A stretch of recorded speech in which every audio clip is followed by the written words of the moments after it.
The 1980s look old school today, but it didn't feel that way if you lived during those times. There were riots at toy stores, and a whole bunch of other crazy stuff that made it a standout decade.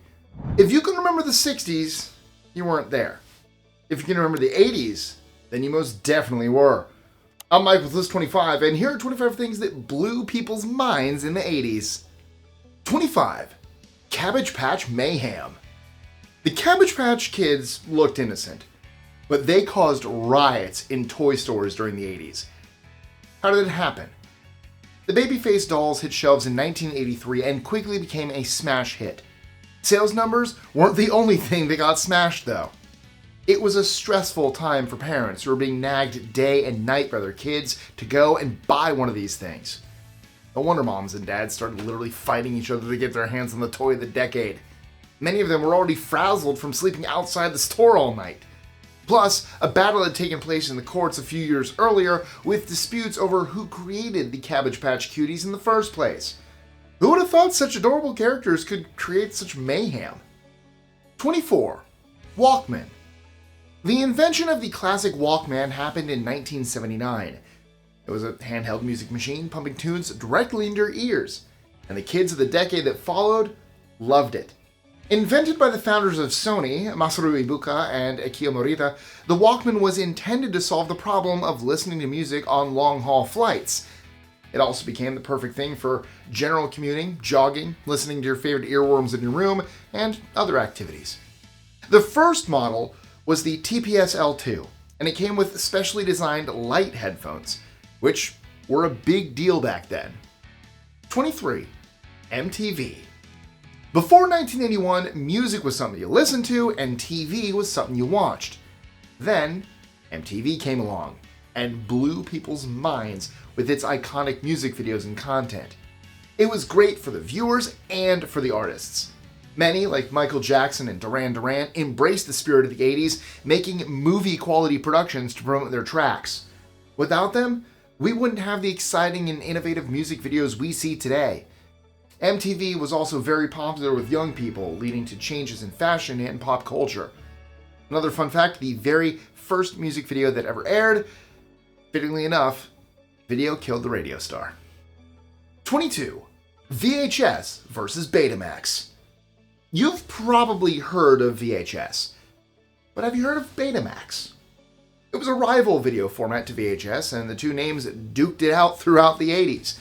Ultimately, VHS came out on top due to it being more flexible with its business model.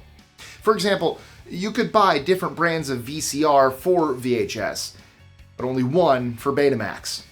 VHS worked better for a market which wanted lots of products for a low price. Betamax didn't die out until 2016, with the tapes still being produced. Some argue that it was the superior brand, and Betamax players and cassettes are sought after by collectors. 21. Mallrats. The shopping mall became a go-to destination for kids in the 80s. This happened because you could do all the fun stuff that kids and teens like to do under one roof. Eat a burger, go bowling, catch a movie, and of course, buy consumer goods. Malls were sold as a lifestyle choice, and movies at the time reflected this. You had a couple of classic horror movies which used the mall as a setting. Night of the Comet from 1984 and Chopping Mall released 2 years after. 20. 24/7 TV.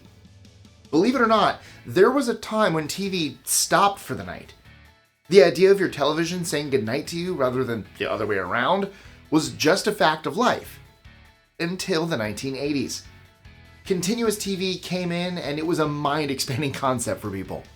A big part of this move was the launch of legendary shopping channel QVC. That and other stations were broadcasting around the clock, selling their products. Alongside this, you had infomercials, which were really just long ads and basically shows in themselves. Throw in the general advertising during the breaks of your favorite programs, and TV became one big consumer fest, available whenever you needed it. 19. Happy Meals. McDonald's Happy Meals brought fun and calories to kids around the world in the 80s. After it was introduced at the end of the 70s, the company realized they had a hit, and the classic Happy Meal began to take shape. This wasn't just a burger and fries. It was a full-blown entertainment center, plus a welcome break for the parents while their child was occupied. Their kids could check out the puzzles on the box, but they'd be most interested in the promotional toys. Many of these were McDonald's characters like Ronald, the Hamburglar, and the McNugget Buddies, which helped the company boost their profile even further. What was your favorite Happy Meal you've ever gotten? You know what? I'll even take Burger King Kids Meal. Any fast food toy.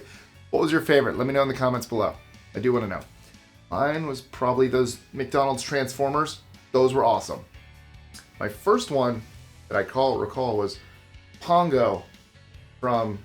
Actually got it at the McDonald's that used to be at Lowry Park Zoo in Tampa. That was to promote 101 Dalmatians. 18. Credit cards. Credit cards became mainstream in the 80s, going from a luxury item to something anyone could use. Swapping a wad of bills for a plastic card was a groundbreaking idea for people, though the debt that came with the service, not so nice. These card offers would literally land on your doorstep through the postal service, an aggressive banking strategy that carries on today. A deregulated economy and an obsession with material wealth in this decade led to credit becoming king. And I know usually I use visual aids when I can. I'm not going to show my credit card. 17. Swatches. You see, watches were what people used to tell time with back in the 80s. I'm kidding. I'm being sarcastic, of course. We still wear watches today. However, in 1983, a product launched that changed the way people looked at the humble watch. Swatch, based in Switzerland, stood out in a market dominated by stuffy-looking timepieces. Their watches were colorful, stylish, and above all, affordable. Also, the company was clever because their business strategy was in the name. Swatch, which was short for second watch. And now that you've bought two, you might as well buy three, 4, 5. They were arguably as collectible as Pokemon. 16. Garbage Pail Kids. If you had had enough of the sickly sweet adventures of the Cabbage Patch Kids, then other franchises were available. The notorious Garbage Pail Kids came for a piece of the action in 1985. Unlike the cuddly Cabbage Patch dolls, the characters were horrible and existed in card form. You definitely didn't want to hug these babies.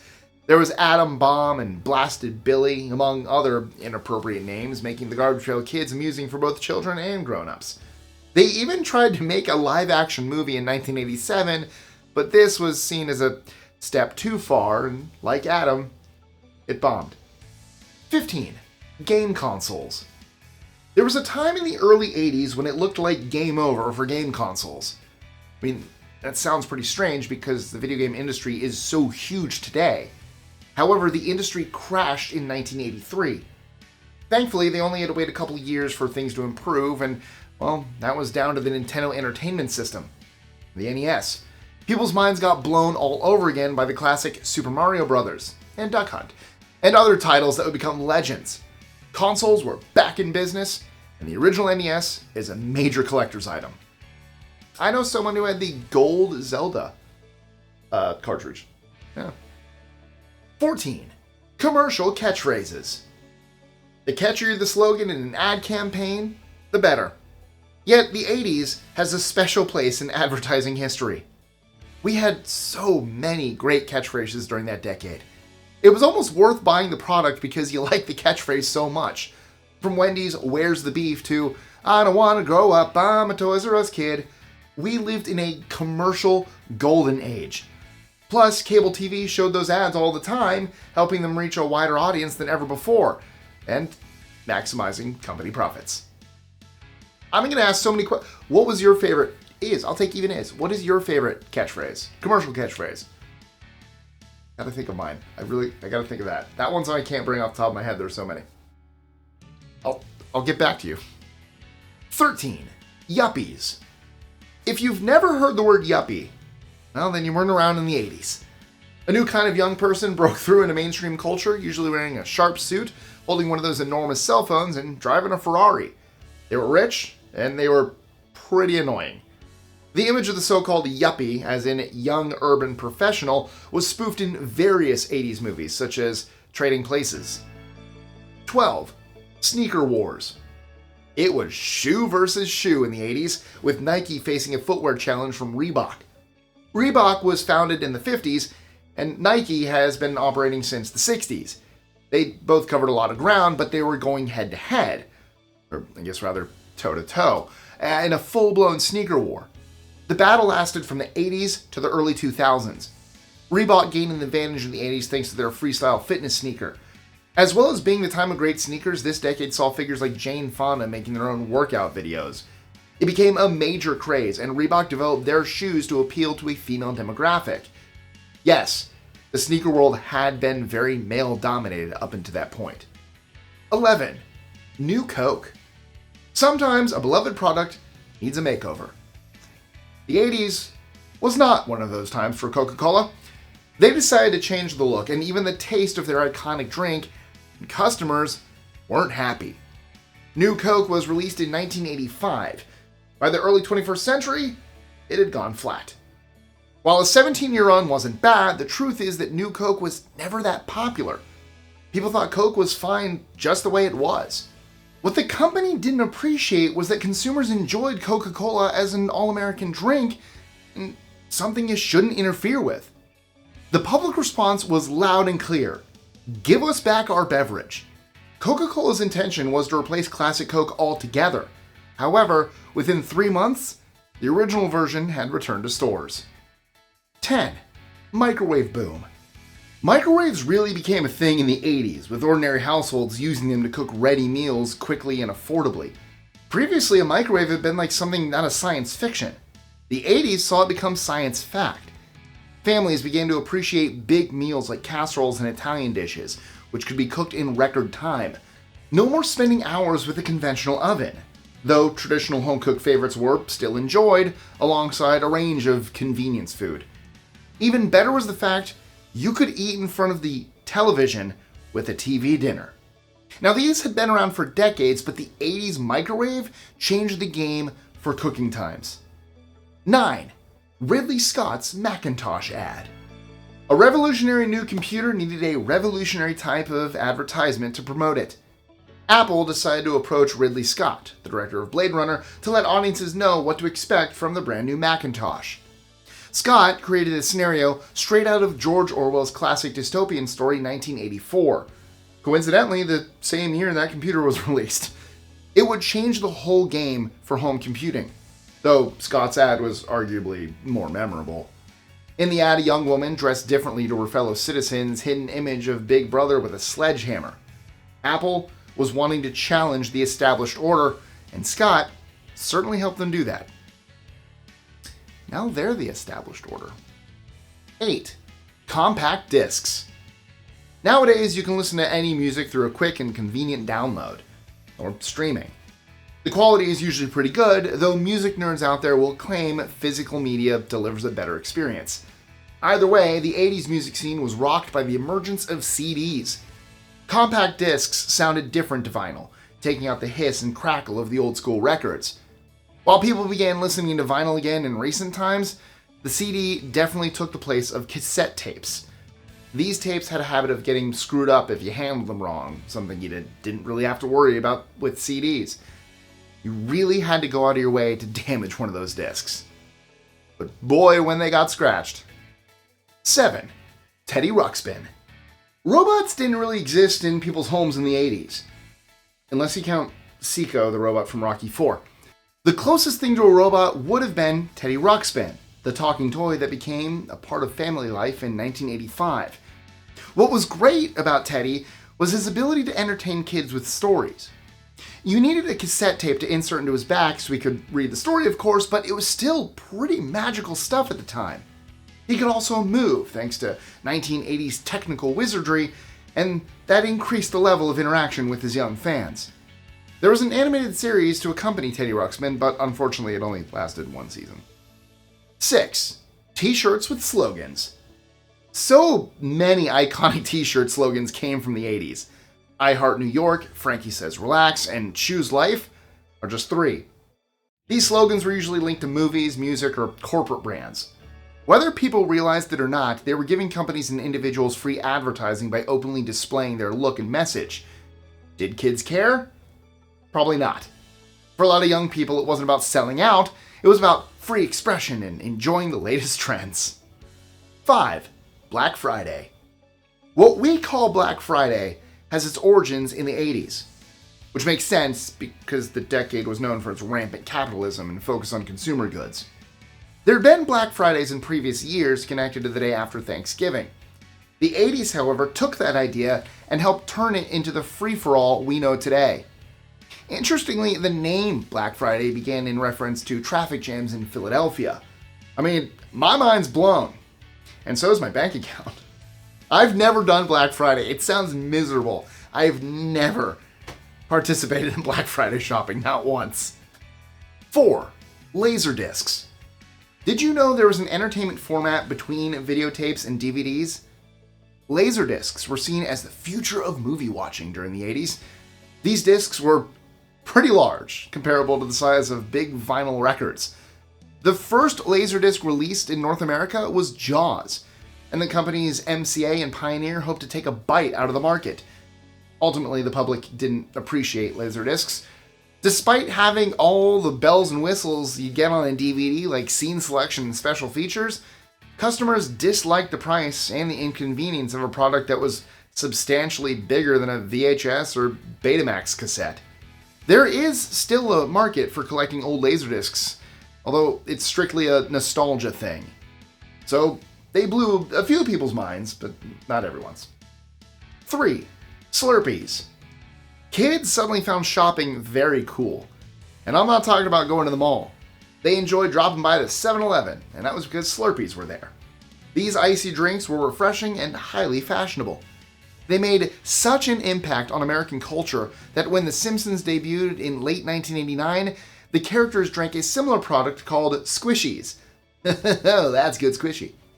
It wasn't all good vibes though, as shown by the name Slurpee. This was a personalized Slurpee that combined whatever flavors you wanted. Can you see someone calling a drink that today? No way. 2. Remote control. The 80s was a time of simple pleasures, though they didn't seem simple at the time. Take remote controls, for example. Changing channels without leaving your chair was viewed as a kind of sorcery in the 80s. We take it for granted now, but this was a huge deal for families who'd previously have to get up and operate the sets manually so they could see what was on. This device, actually invented in 1950, really caught on in the late 20th century. Bonus fact, the original product was called Lazy Bones, which is a great description. 1. Fast food tie-ins. Fast food promotions are part of 21st century culture. Back in the 80s, however, it was a whole new thing. Once movie and TV studios realized they could market their product with a meal, it changed things for restaurants and customers forever. You needed to collect a range of figures based on a franchise like Transformers, which naturally meant buying Happy Meal after Happy Meal until you had them all. Today, a trip to somewhere like McDonald's doesn't feel complete without some kind of promotion. It started in the 80s, so now we know who to blame. The 1980s continued to break new ground, even up until the end. Comic book movies, for example. The genre was redefined by Tim Burton's Batman in 1989, a blockbuster that blew people's minds. My end question is all about this Bat classic. Burton famously cast Jack Nicholson as the Joker, but who was his first choice for the role? Was it A, John Glover, B, Brad Dourif, C, John Lithgow, or D, Michael Keaton? Let me know your answers in the comments below. Now, facts can blow your mind, but sometimes it's a waste of time. Why? Because the stories might be made up. How do you know what's real and what isn't? Check out our video on facts that were debunked to get the big picture. Don't forget to like, share, comment, subscribe, check social medias, check my social medias, do all the fun stuff, and I'll see you soon for another list. Gonna go, what did I say last time? Radical? Oh, I'm gonna go watch TMNT now.